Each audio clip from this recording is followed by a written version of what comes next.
Hi, my name is Henry O. It is my pleasure to welcome you to online comprehensive English class. I equally welcome you to the very first episode of English grammar exercise for WAEC, GCE, NECO, UTME, post-UTME, and terminal examinations. Let me quickly tell you what I will be doing in these episodes. I will be treating past WAEC, GCE, NECO, JAMB, post-UTME, and terminal examinations questions. I will also include likely examination questions. By likely examination questions, I mean the types of questions you should expect in your final year exams or internal examinations. I will do more than telling you the correct answers to the questions we will be treating here. I will try as much as possible to tell you why they are correct and how to arrive at them. So you can see that what I will be doing here is a cross-section of a revision of past examination questions, likely examination questions, teaching, and learning. I can assure you that it's going to be interesting and educating. All you need to do right away is to subscribe to this channel, share this video with others, and follow me on YouTube, Instagram, Facebook, and Pinterest back-to-back. In this video, we have the following past questions drawn from WAEC, GCE, NECO, JAMB, past post-UTME, and the terminal examination as well. Question number 1. My mother and dash went to the market yesterday. A, me. B, us. C, I. Looking at this question and the options provided carefully, it requires us to fill in the gap with a subjective case or pronoun, which can as well stand in the gap for the speaker. By a subjective case or pronoun, we mean a pronoun that functions grammatically as subject of the verb.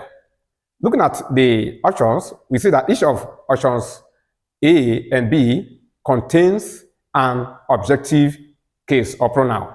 By an objective case, we mean a pronoun that functions grammatically as subject of the verb or, functions grammatically as object of the verb or preposition. So, option C is the only option containing a subjective pronoun, I. So, we are going to fill this gap with I, and we can say, my mother and I went to the market yesterday. Not my mother and me went to the market yesterday. Or my mother and us went to the market yesterday. Question number 2. The food was reserved for you and dash. A, she.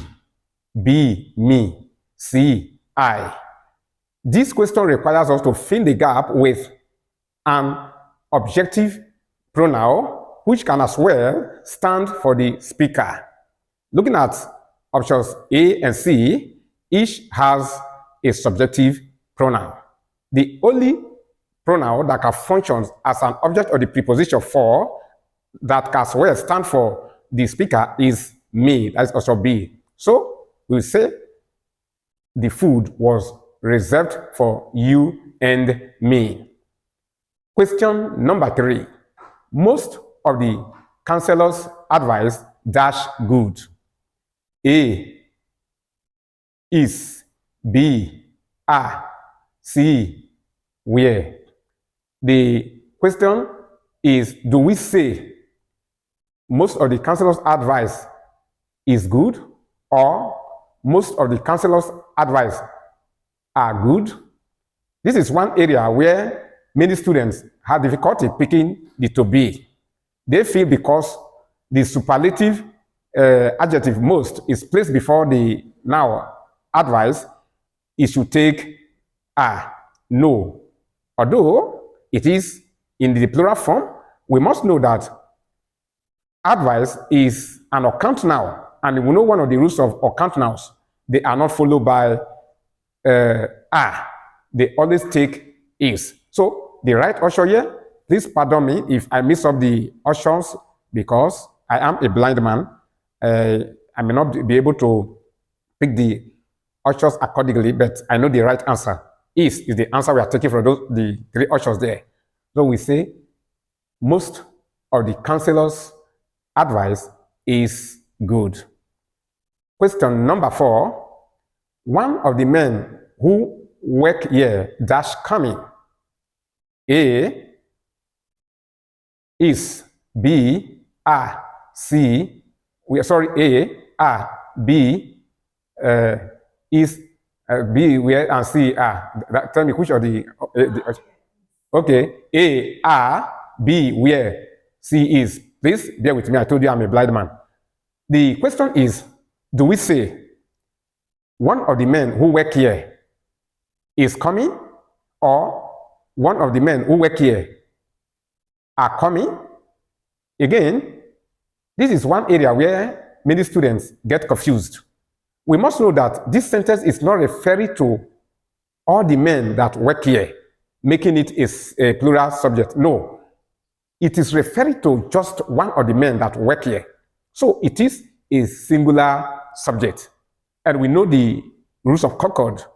One of the rules of Concord states that a singular verb must be followed by what? A singular subject must be followed by a singular verb, and a plural subject by a plural verb.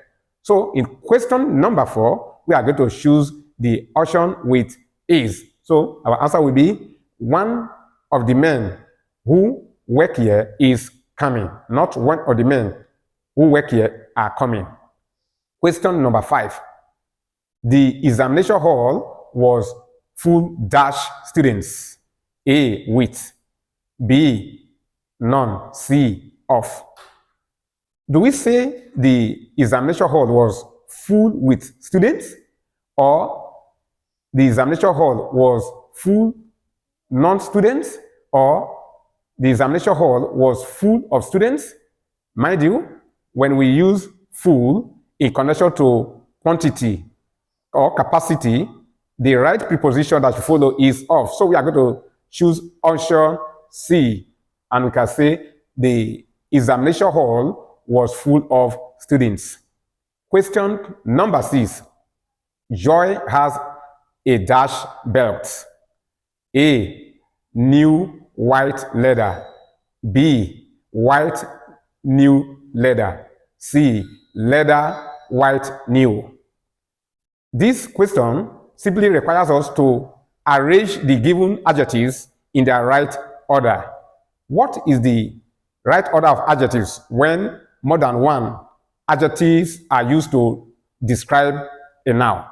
The simple approach to this question is to follow the acronym NOSASCOMP, spent NOSASCOMP.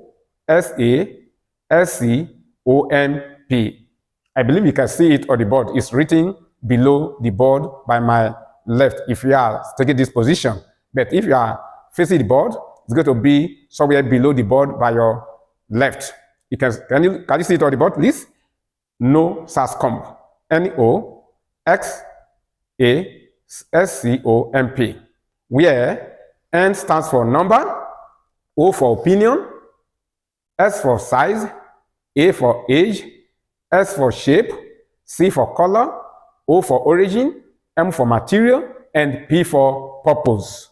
For a detailed explanation of NOSASCOMP and lecture on how to arrange adjectives in the correct order, please watch out for my video with the title, Order of Adjectives, coming out soon. Now, following NOSASCOMP, our answer will be option A, which says new white leather. So we can say Joy has a new white leather belt. Thanks for listening. Do not forget to like this video. share this video with others, and follow me on the YouTube, Instagram, Pinterest, and what? Facebook. God bless you.